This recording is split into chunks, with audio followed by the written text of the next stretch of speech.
Espero que se hayan animado con las canciones. Siempre ayudan al corazón, al alma, a enchufarse también. Amén. Y acompáñenme por favor a Hechos capítulo 9. El último estudio de nuestra serie.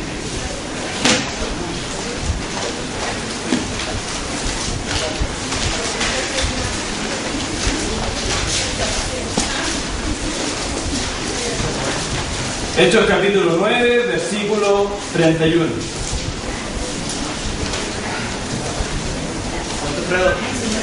Vamos, Alfredo. Mientras tanto, la iglesia disfrutaba de paz, a la vez que se consolidaba en toda Judea, Galilea y Samaria, pues vivía en el temor del Señor, e iba creciendo en número, fortalecida por el Espíritu Santo. Tal como vimos las semanas anteriores, esta escritura nos enseña que la iglesia del primer siglo, sí, nuestros hermanos del primer siglo, estaban disfrutando de paz, tiempo de paz, y también la iglesia, enseña esta escritura, se estaba consolidando por las regiones más cercanas a Jerusalén. ¿Por qué? Porque la escritura nos enseña que la iglesia vivía en el temor del Señor. ¿Amén? Pero esta escritura también nos enseña que la iglesia estaba creciendo en número, tal como lo vimos la semana pasada, fortalecida por el Espíritu Santo. Entonces, hace 2 domingos atrás comenzamos esta serie de estudios. Y hace 2 domingos atrás, el título de la clase fue El temor de Dios.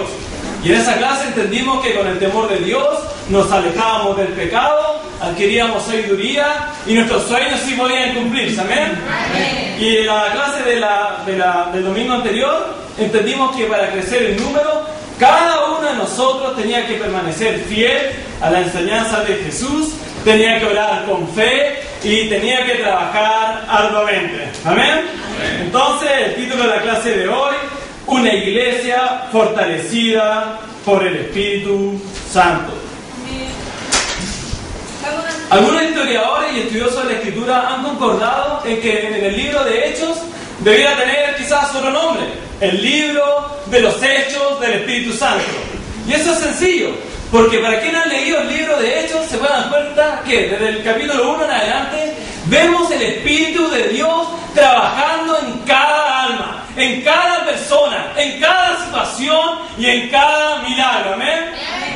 Es increíble ver el poder de Dios en los hermanos del primer siglo. Pero a veces, tal como vimos semanas anteriores, a veces no profundizamos mucho como estamos nosotros con respecto al temor de Dios. También ocurre con el Espíritu. A veces, en la semana no nos cuestionamos mucho. ¿Para qué me sirve el Espíritu? ¿Para qué puedo usar el Espíritu de Dios? Quizás tu pregunta es: ¿cómo puedo obtener el Espíritu de Dios? ¿Cómo puedo recibir el Espíritu de Dios? 3 puntos de vida, ¿amén? Que nos llenarán de convicción acerca del Espíritu Santo. Nuestro primer punto: recibiendo el don del Espíritu. Acompáñenme a Hechos capítulo 2. Porque quizás estás pensando: ¿tengo el Espíritu Santo? No estoy seguro. Parece que lo recibí en una ocasión, parece que lo iba a recibir y al final no lo recibí. Me lo prometieron por ahí. No sé.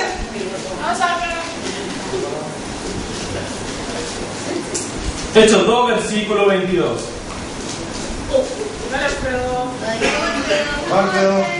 Pedro hablando: pueblo de Israel, escuchen esto. Jesús de Nazaret fue un hombre acreditado por Dios ante ustedes, con milagros, señales y prodigios, los cuales realizó Dios entre ustedes por medio de él, como bien lo saben. Este fue entregado según el determinado propósito y el previo conocimiento de Dios. Y por medio de gente malvada, ustedes lo mataron, clavándolo en la cruz. Sin embargo, Dios lo resucitó, librándolo de la angustia de la muerte, porque era imposible que la muerte lo mantuviera bajo su dominio. Aquí vemos a Pedro predicando la palabra de Dios a los judíos y todos aquellos que estaban visitando Jerusalén. Y les señala básicamente a 3 cosas. Jesús vivió la tierra. Hizo señales, milagros y prodigios. Pero este hombre fue clavado en una cruz por gente malvada como ustedes. Finalmente murió. Bueno, y quizás tú estás pensando, Alfredo, pero eso ya lo sé. Todo el mundo sabe que Jesús murió en una cruz. Sí, eso es cierto. Pero sigamos leyendo. Amén. Versículo 36. Por tanto, sépalo bien todo Israel, que a este Jesús, a quien ustedes crucificaron, Dios lo ha hecho Señor y Mesías. Cuando oyeron esto, todos se sintieron profundamente conmovidos y le dijeron a Pedro y a los otros apóstoles: hermanos, ¿qué debemos hacer?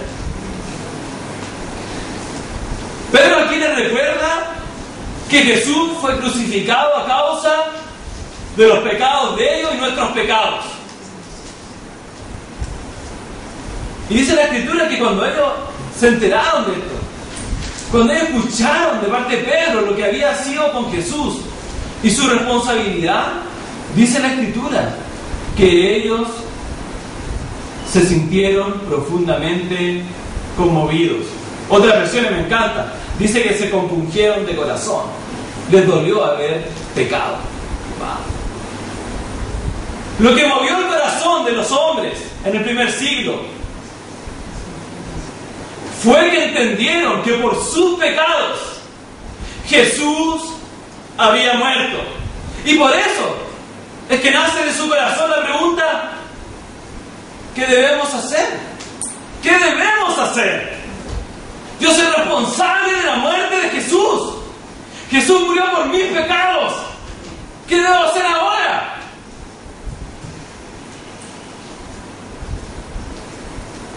Versículo 38. Arrepiéntanse y bautícese cada uno de ustedes en el nombre de Jesucristo para perdón de sus pecados, le contestó Pedro, y recibirán el don del Espíritu Santo. En efecto, la promesa es para ustedes, para sus hijos y para todos los extranjeros, es decir, para todos aquellos a quienes el Señor nuestro Dios quiera llamar. Bueno, la pregunta: ¿qué debemos hacer? Pedro le dice: ¿saben qué? Ustedes necesitan arrepentirse de sus pecados y luego bautizarse. De esta forma, Dios le va a perdonar sus pecados y le dará el don del Espíritu Santo. Entonces, ¿qué es necesario hacer para que una persona reciba el Espíritu Santo? Y esto es muy importante, que tú tengas una convicción profunda, porque saliendo de esta sala tú vas a ver gente de distintas religiones que te van a decir algo, como lo hicieron conmigo. Pues ora y pida a Dios que entre en tu corazón. Hoy no hay orando, recíbeme, Dios. Quizá otro enseña que con un poco de agua y una confirmación, pues Dios entra en tu corazón y habita su Espíritu Santo. Y otros ni siquiera creen en el Espíritu Santo. ¿Y tú qué crees? ¿Cuál es tu convicción? La Escritura enseña que para que alguien en esta tierra reciba el Espíritu Santo debe creer en Jesús, debe arrepentirse de sus pecados y debe ser bautizado para perdón de pecados y recibir el don del Espíritu. ¿Amén? Este es el plan de Dios. Entonces, si tú no estás visitando hoy por primera vez y te has dado cuenta de que no tienes el Espíritu Santo, porque creías en Jesús, pero nunca te arrepentiste de tus pecados y te bautizaste para perdón de pecados y recibir el Espíritu Santo, tú ibas a hablar con la persona que te invitó. ¿Estás seguro que Él va a poder ayudarte para que tú puedas vivir como un discípulo? ¿Amén? Que puedas ser bautizado y que Dios te perdone tus pecados y te dé su Espíritu Santo. Amén. Pero quizás ya nos estábamos visitando un par de veces ya. Ya estaba viviendo una reunión, 2 reuniones, 3 reuniones, 4 reuniones, un mes y quizás más de un mes. Y la pregunta que te hago yo esta tarde: ¿qué estás esperando para arrepentirte? ¿En serio? Tu salvación está en juego. Y nadie sabe lo que tiene el día de eso?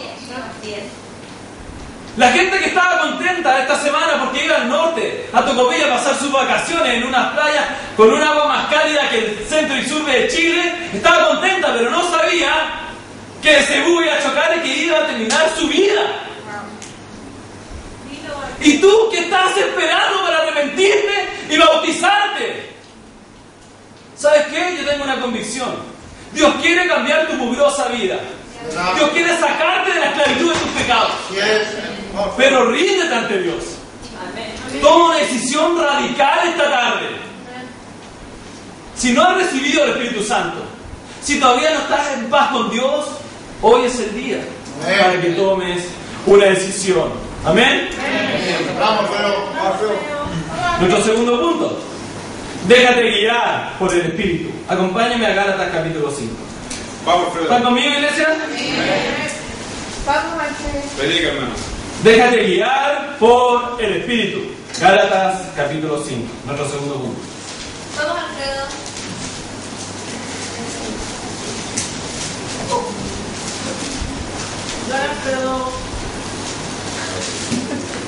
Versículo 16.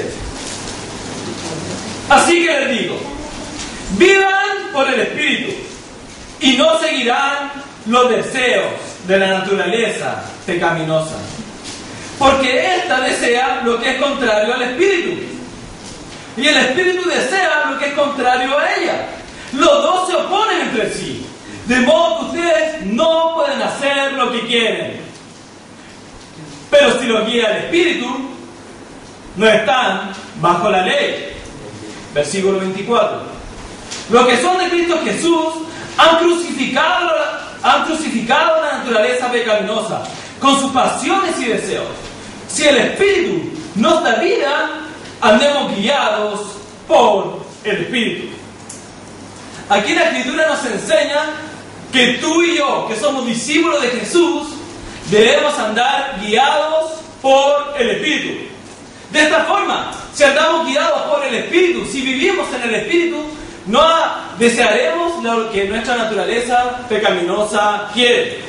Y tú y yo a veces nos preguntamos, ¿por qué estoy cayendo en pecado tan continuamente?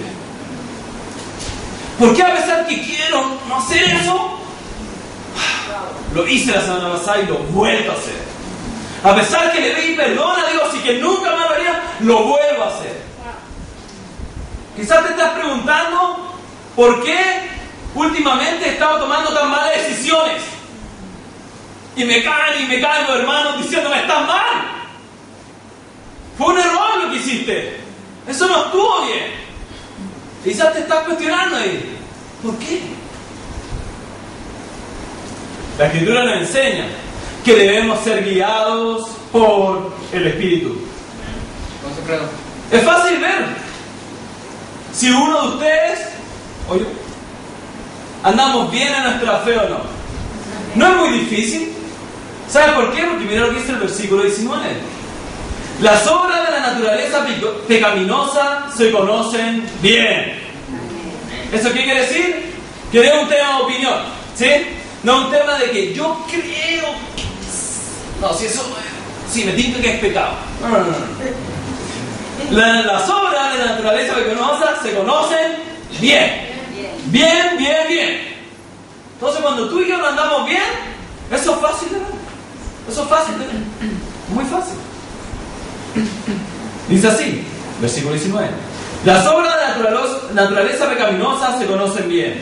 Inmoralidad sexual, impureza y libertinaje, idolatría y brujería, odio, discordia, celos, arrebatos de ira, rivalidades, disensiones, sectarismos y envidia, borracheras, orgías y otras cosas parecidas. Les advierto ahora, como antes lo hice, que los que practican tales cosas no heredarán el reino de Dios. Lo que nos enseña el versículo 19 es que las obras de la naturaleza pecaminosa sí se conocen bien. Y yo quiero centrarme esta tarde en la primera, cuando dice inmoralidad sexual, impureza y libertinaje.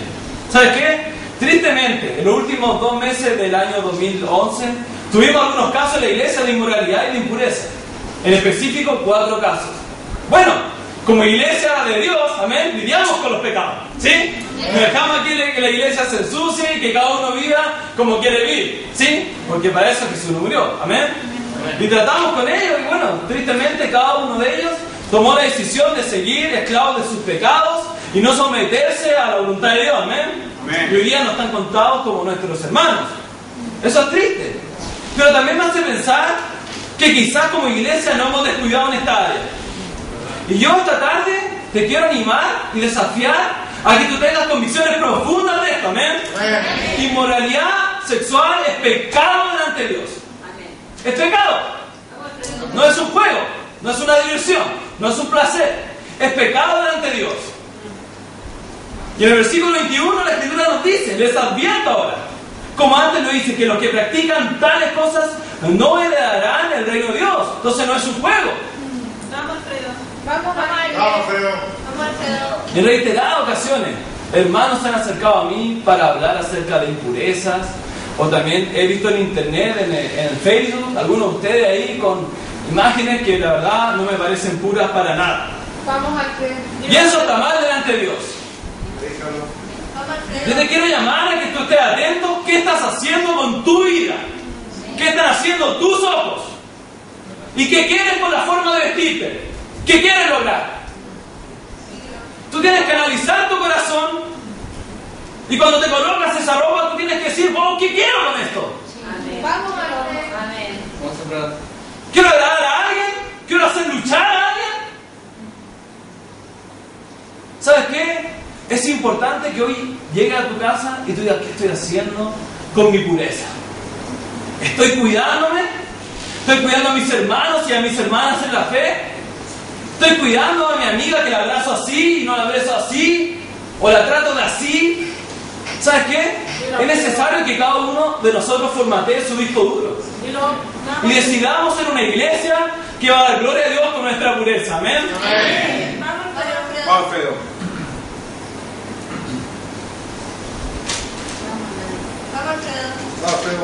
Es importante la advertencia que le hace Pablo a la iglesia. Él la advierte. Pablo era súper serio en tratar el pecado. ¿Por qué? Porque él veía las cosas como Dios. Amén. Y Dios es súper serio en tratar el pecado. Entonces, si tú estás hoy día en una de las cosas que hablamos anteriormente, tú necesitas hablar. Hablar con quien te discipula, hablar con un amigo acá en la iglesia y abrir tu corazón. Amén.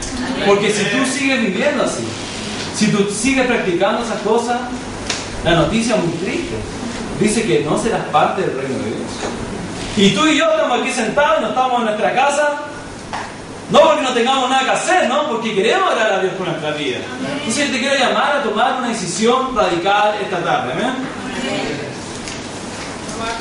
Cuando pensaba en la clase, pensaba, ¿quién es el candidato perfecto para caer en inmoralidad sexual o en impureza?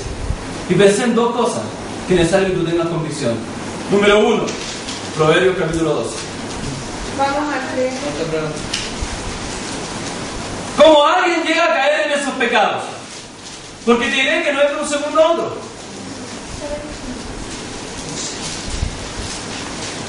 Uno no cae en inmoralidad sexual de un segundo a otro. Algo tiene que haber pasado para que llegaras a eso. En Proverbios capítulo 12, versículo 15, la Escritura nos enseña que al necio le parece bien lo que emprende, pero el sabio atiende el consejo. ¿Por qué tú y yo a veces estamos tan enredados en tantos pecados? Porque nos creemos sabios en nuestra propia opinión. Tal como lo hablé hace 2 semanas atrás. Nos creemos sabios en nuestra propia opinión. Y creemos que sabemos hacer las cosas. Y no tenemos la humildad, como dice la Escritura, para atender el consejo. O para cuestionarnos y decir, ¿estará bien lo que quiero hacer? ¿Será de Dios lo que pienso hacer? Y tomamos decisiones. Y después nos vemos enfrentando pecado tras pecado tras pecado. La Escritura es clara. Tú necesitas tomar una decisión este año 2012. Tú vas a ser un hombre y una mujer de Dios que va a pedir mucho consejo en su vida. No tengas vergüenza, rompe tu orgullo y pide consejo. ¿Será bien esto que estoy pensando? Sí, está súper bien, dale, avanza. Oh no, eso está mal. Ten cuidado. No es malo, pero si no logras controlarlo, va a llevarte a esto, ¿me entiendes? Y vas a recibir ayuda. Ayuda. ¿Sabes qué? Yo he recibido mucha ayuda en estos 11 años en la iglesia. Mucha ayuda. Y me he equivocado muchas veces. Por no pedir consejo, pensando que, vamos a decir, obvio que eso había que hacer. ¡Pum! Que me caigo. Yo te quiero animar a tener esta convicción profunda. No te creas sabio en tu propia opinión. Tienes mucho que aprender. Tengo mucho que aprender todavía. Amén.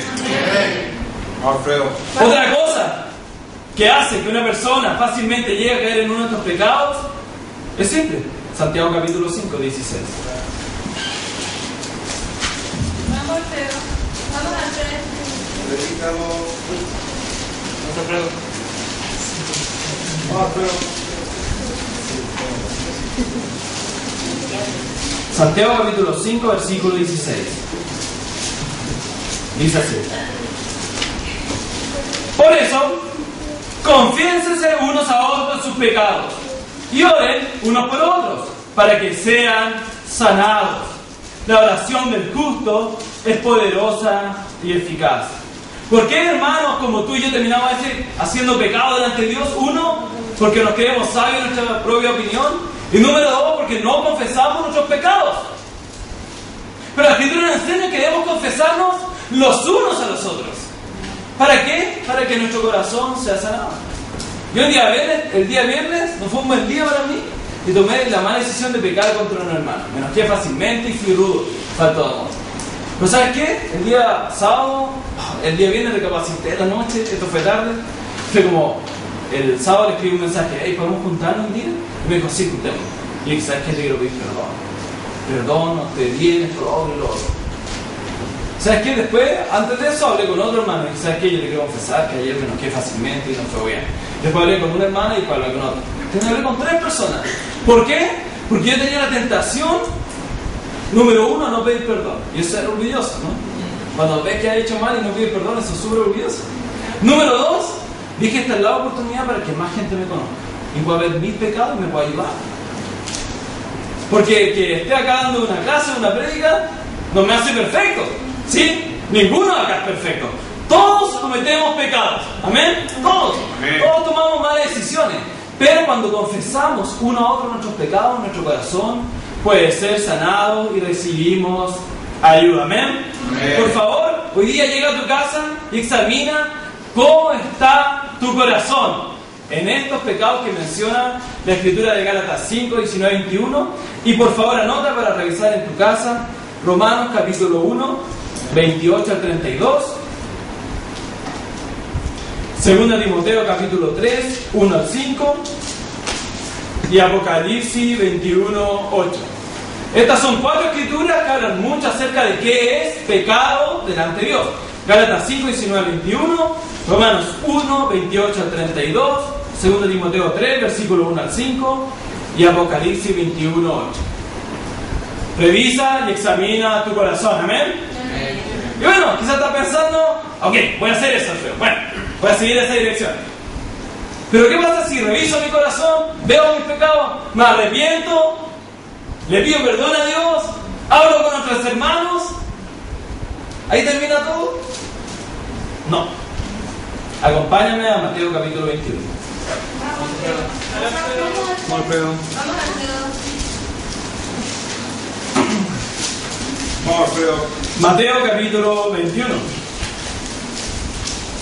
Vamos a ver aquí una convicción de Jesús, amén, porque si nos llamamos discípulos de Jesús, pues Jesús es nuestro maestro, amén. ¿Ah? No somos discípulos de nosotros mismos. ¿Ah? Soy discípulo de Alfredo y a él no sé. No.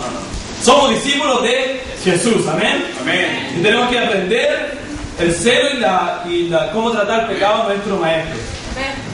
En Mateo capítulo 21, versículo 12, la Escritura nos enseña que Jesús entró en el templo y echó de allí a todos los que compraban y vendían. Volcó las mesas de los que cambiaban dinero y los puestos de los que vendían palomas. Escrito está, les dijo, mi casa será llamada casa de oración, pero ustedes la han convertido en cueva de ladrones. En esta escritura vemos que Jesús llega al templo, ve el pecado, enfrenta el pecado y luego les da una escritura. Entonces, una vez que tú has cambiado tu corazón, que tú has tomado decisiones en tu corazón, tú necesitas ver qué está pasando en la iglesia. Porque tenemos que entender algo. Si queremos que el Espíritu Santo fortalezca la iglesia, que es el título de la clase, ¿amén? Amén. Tienes que entender que tú eres la iglesia. Amén. Tú. Amén. Cada uno de nosotros es parte de la iglesia. Y cada uno de nosotros tiene que tomar responsabilidad de la iglesia. Así es. Víctor y Aurora no son los únicos responsables de la iglesia. Y ahora que no están, Alfredo y Ale no son los únicos responsables de la iglesia. Dilo. Y Marco Miralé, y María Elena, José Andrés y Pilar, y Josué y Yossi, no son los únicos responsables de la iglesia. Cada uno de nosotros somos los responsables de la iglesia. Amén. Y Jesús, cuando llegaba al templo, vio el pecado, enfrentó el pecado y les ayudó con una escritura. Así es como debemos hacer nosotros cuando vemos a alguien en pecado. ¿Por qué te digo esto? Porque no es posible que uno de nosotros llegue tarde en los servicios y nadie le diga nada. Eso no es posible en la iglesia de Dios. Eso no es posible. Eso es inaceptable. Nuevamente hoy día varios hermanos llegaron tarde. Eso está mal delante de Dios. Eso es, como se lo dije hace 2 semanas, una deshonra para Dios. Y tú no puedes hacer como si nada pasara. Y tu hermano está llegando tarde. Y tú dices, hola hermano, ¿cómo estás? Y le suavizas el pecado. Quiero tu pecado. No. Tú necesitas tratar el pecado del hermano. Necesitas hablarle cara a cara. Hermano, ¿qué le pasó? Y ahí va a escuchar qué pasó, hermano. Y necesitas ayudarlo con una escritura. Amén. Así era Jesús. Y nos llamamos discípulos de quién? De Él, ¿no? ¡Wow! Ahora se puso difícil la cosa. Los veo ahí como... Vamos, Los veo cada vez más enterrados ahí. Con el cinturón en su asiento. Pero la verdad es esta. Si vamos a llamarnos discípulos de Jesús, pues tenemos que imitar a Jesús. ¿Amén? Entonces no es tolerable la iglesia de Jesús que alguien llegue tarde. Eso no es tolerable. No es aceptable. Para mí no lo es. No lo es. Yo corrí hoy día para llegar acá a las 3:30 y darle el servicio a los servidores. Yo corrí. Y mi señora corrió con los niños y tuve que hacer 1000 cosas y almorzar en poco rato. Porque alguien que tiene un matrimonio y niños en la iglesia es difícil, ¿no? ¿Ah? No es solamente tu tiempo. ¿Cómo un soltero o un estudiante no va a poder llegar a la hora? Que no tiene absolutamente nada que hacer. Se levantan y ahí están. Pero la verdad, mira, yo fui estudiante en la iglesia, fui universitario en la iglesia. Y yo fui soltero en la iglesia. Y ahora soy casado en la iglesia. Y he pasado por todos los ministerios. A mí no me engañen, yo sé lo que se vive en cada una del área. Yo he dirigido a los estudiantes y los adolescentes en la iglesia. Y estoy a cargo del ministerio de los niños. Yo sé en cada una del área. ¿Entiendes? Y sé la responsabilidad de cada uno. Nadie me puede decir, que como tú nunca fuiste a la universidad, yo fui. Y fui discípulo fiel. Con mis caídas, pues de todas maneras, siempre, en todos los ministerios a lo largo de 11 años. Pero ¿sabes qué? No hay ninguna excusa para llegar tarde a un servicio, ni al trabajo, ni a una cita, ni a donde sea. Y tú tienes una responsabilidad de ayudar a tu hermano en eso. No le puedes decir que todo está bien cuando todo no está bien. Tampoco es aceptable que dejemos que alguno de nosotros no cante con todo el corazón. No es aceptable. Para mí no lo es. No lo es. Cuando uno canta a Dios, canta a Dios. Yo una vez me cuestioné, fui a un concierto hace años, pero me acuerdo de Los Prisioneros y cantaba y pero yo canté así como apasionado y para Dios. ¿Sabes que algunos de ustedes tienen tanta pasión para ¡gol! Y después ¿qué es más importante para ti? ¿Dios o o un gol de un equipo, un concierto de algo. Tienes que cuestionarte en tu corazón qué está pasando ahí. Porque si eres capaz de cantar o de cantar más por un equipo de fútbol en vez de alabar a tu Dios, pues algo mal está pasando en tu corazón. Y si tú dejas que tu hermano que está al lado, mientras tú cantas con todo el corazón, él está ahí con las manos en los bolsillos, está en el corazón. Tú tienes que hacer algo con ese hermano. Tú tienes que meterte en su corazón. Algo le está pasando. Ese hermano o hermana tiene sueños frustrados, tiene pecado, está desanimado, pero algo tiene que no lo hace dar todo su corazón, y tú necesitas meterte en su corazón.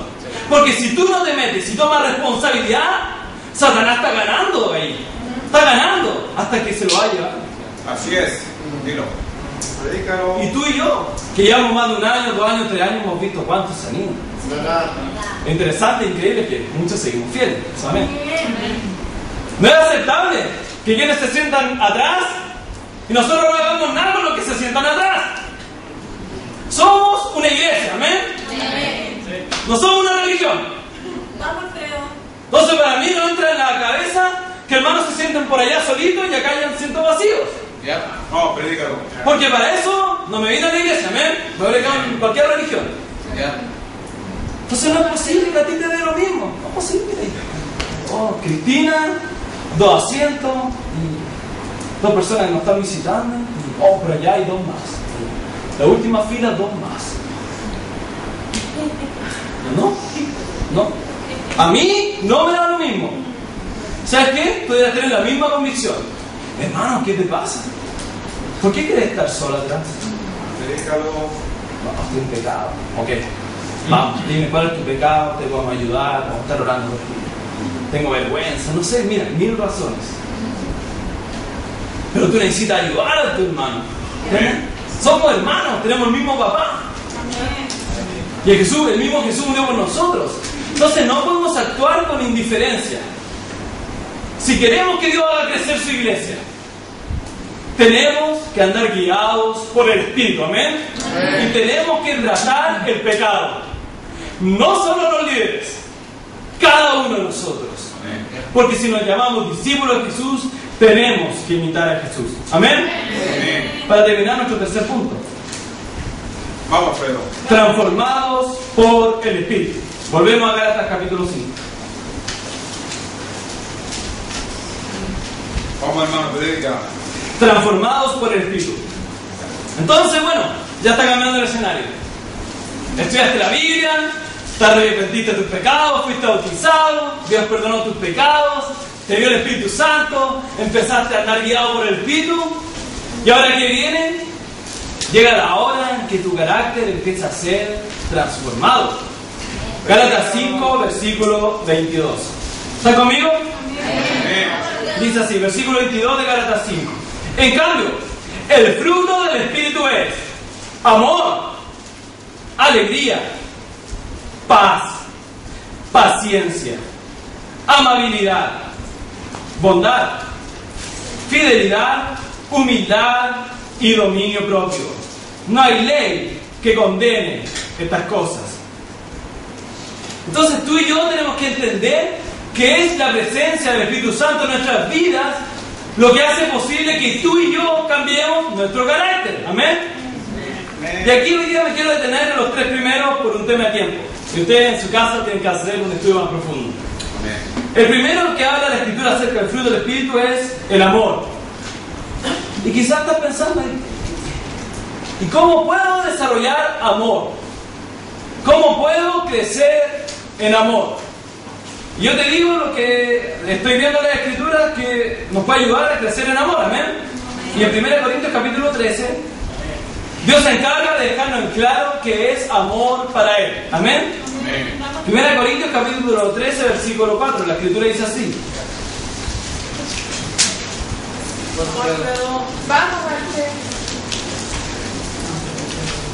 El amor es paciente,